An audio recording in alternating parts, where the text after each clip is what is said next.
You know, it's been a little bit, like a year. It's been about a year. Yeah, I think I stopped posting around the time we started going on 6 day work weeks because it was exhausting.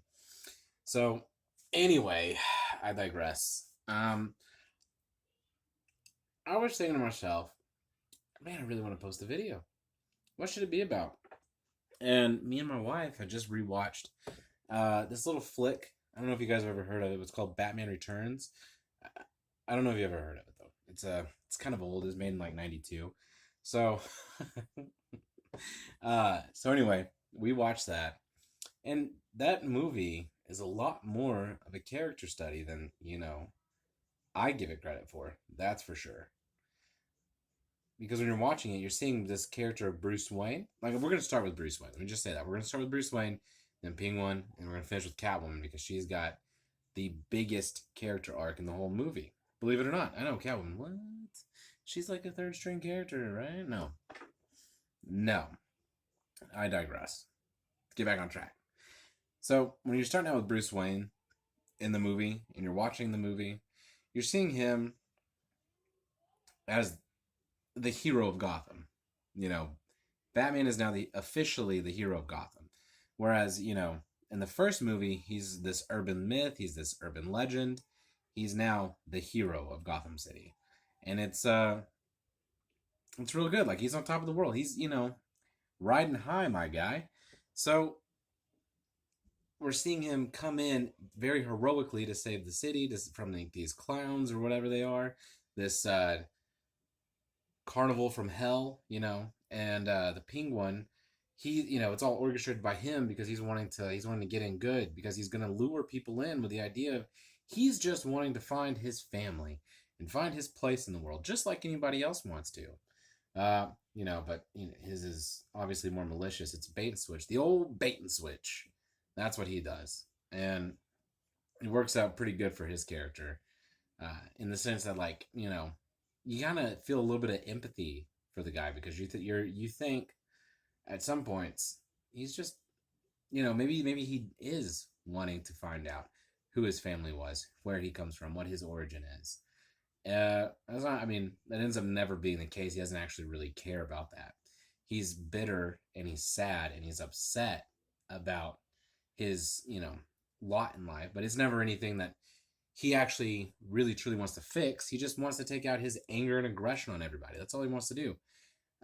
Bruce Wayne is, the other side of that. Bruce Wayne is this guy who he wasn't cast out. He lost his family, but he's the good guy, and you're seeing him think more to himself in the sense of maybe one day hanging the cape and cowl up. He's more focused on eventually maybe sometime putting everything away, and he's interested in this girl Selena Kyle. She's pretty great. She's got a little bit of a dark side. And that whole little throwaway line when he comes across Selena after the board meeting, where he's like, "You got a bit of a dark side, don't you?" Like, it's just kind of his way of like putting out a filler, like trying to figure her out. Like, yeah, you know what? Yeah, I think I like you. She's pretty cool. I think I want to play this through. It's a nice little bit of character interaction that upon rewatching it recently, I really liked that interaction between the two. And then once you actually get to Selena Kyle, what does she start off as? A secretary who's just working for this big corporation. She's working for the big boss dude himself that she doesn't really know a whole lot about. She's just kind of wanting to make her way in the world, make her way downtown, moving fast, faces pass. She's homebound. But, like, you know what I'm saying? Like, she's just kind of wanting to do her best life. And, she comes home to an empty apartment. She's got all these cats. Hello there splattered across the wall to just show, and it's all this bright pink to just show how bubbly and approachable and friendly she is, but it's all hidden underneath this corporate facade she's got to do because she's got to go to work. She's got to go to work, so she's got to put on this face, and then get a little taste of what she's probably like outside of the job when she goes home. You're like, oh, okay, so she seems like a pretty fun kind of, like, city average girl. She's she seems kind of interesting. And then she obviously gets then thrown out of the window by her boss, and then dies, gets white zombied around, and then comes back, goes back home, and then she's no longer interested in the bubbly stuff, the bright pink happy stuff. She ends up smashing all of it, and spray painting black on everything, smashes out the O and the T, and just writes hell here.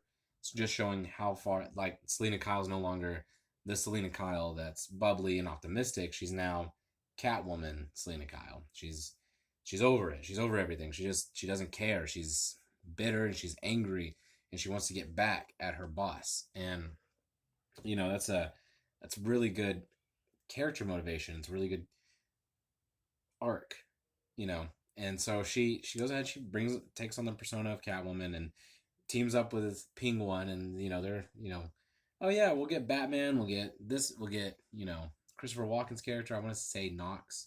I can't quite remember right now. Probably should have looked it up before I started the video, but I didn't, because we're winging it by the skin of our teeth. It's a lot more fun that way, flying by the seat of your pants.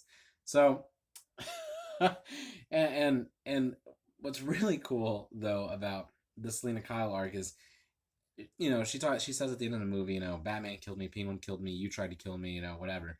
That's 3 lives. I got 6 more. And she, like, Batman drops her off, and she lands in, like, that truck, and she's like, oh, saved by kitty litter, ja, ja, ja, ha, ha, ha.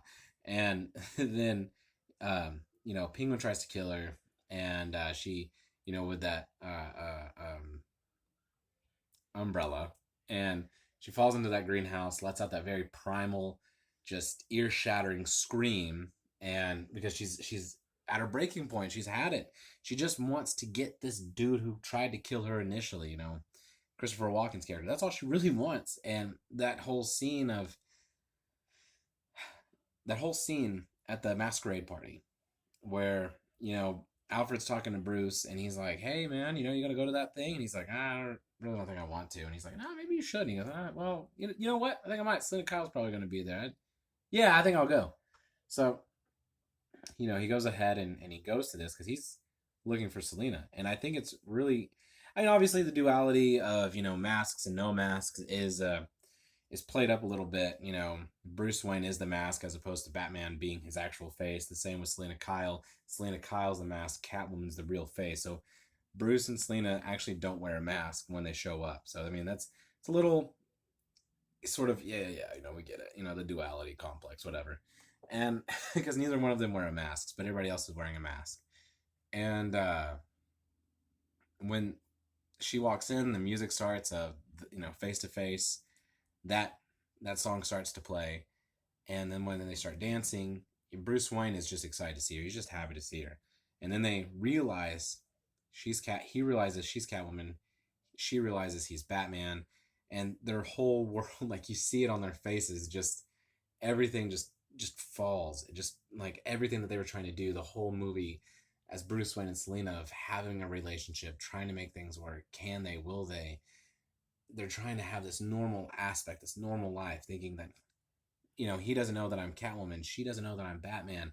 And can I tell them? Should I tell them? And then once they realize it, they realize they're on opposite ends of the law, and it just all crumbles down. And it's so sad because it hurts him, but it just adds one more breaking point to Selena Kyle. And she pulls out the gun. She wants to, kill her boss and everything. And it's no longer so much like the sly, smooth, sultry Catwoman that we saw earlier in the movie. No. This is, she's done. She's had enough. She's gonna just go in there and, you know what I'm saying? Like, that's it. So it's a very interesting take. It's a very sad character progression to see this happen, to witness this character go from being up here to just so far just down, like down. And that final scene with Batman and Catwoman is my favorite. Other than the fact that it's kind of jarring to see Michael Keaton have the blacks around the eyes to no blacks around the eyes when he rips off his mask.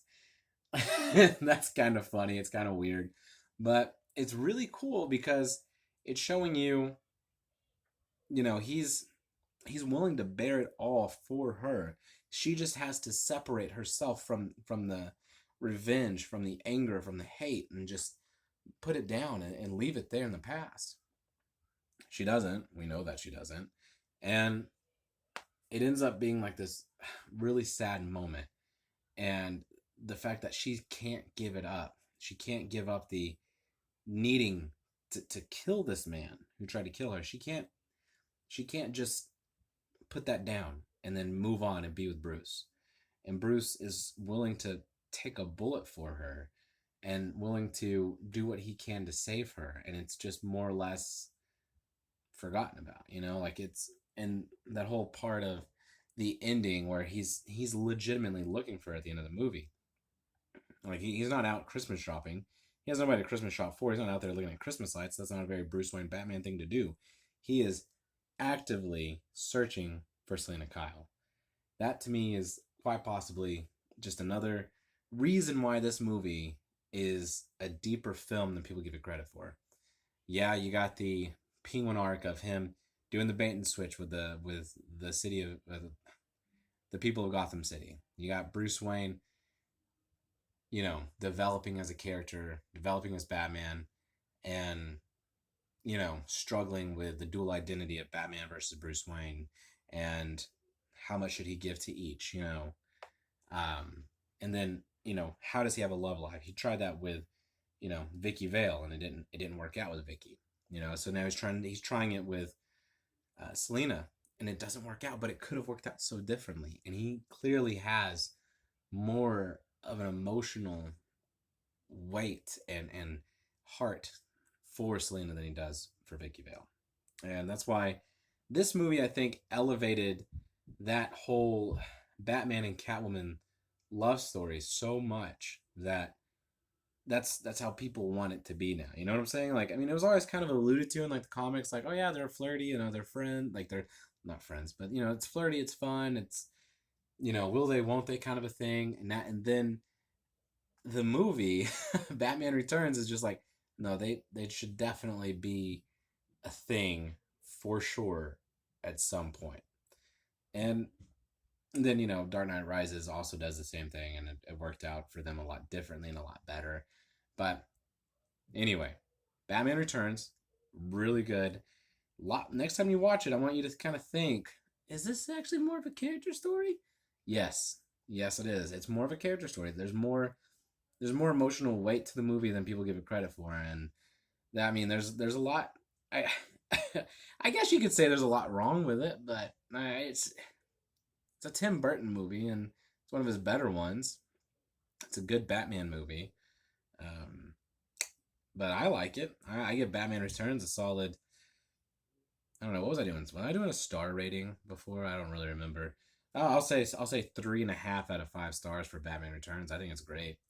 Anyway, guys, I'm gonna try to post more regularly when I can. I don't know how often that'll be, but I'm gonna really try to post more regularly. Hopefully, get some newer movie reviews up for you guys, like Dune, Ghostbusters, No Time to Die, Spider-Man in like a month. Things of that nature. So, be on the lookout for that. All that jazz. Anyway, guys, catch you in the next one.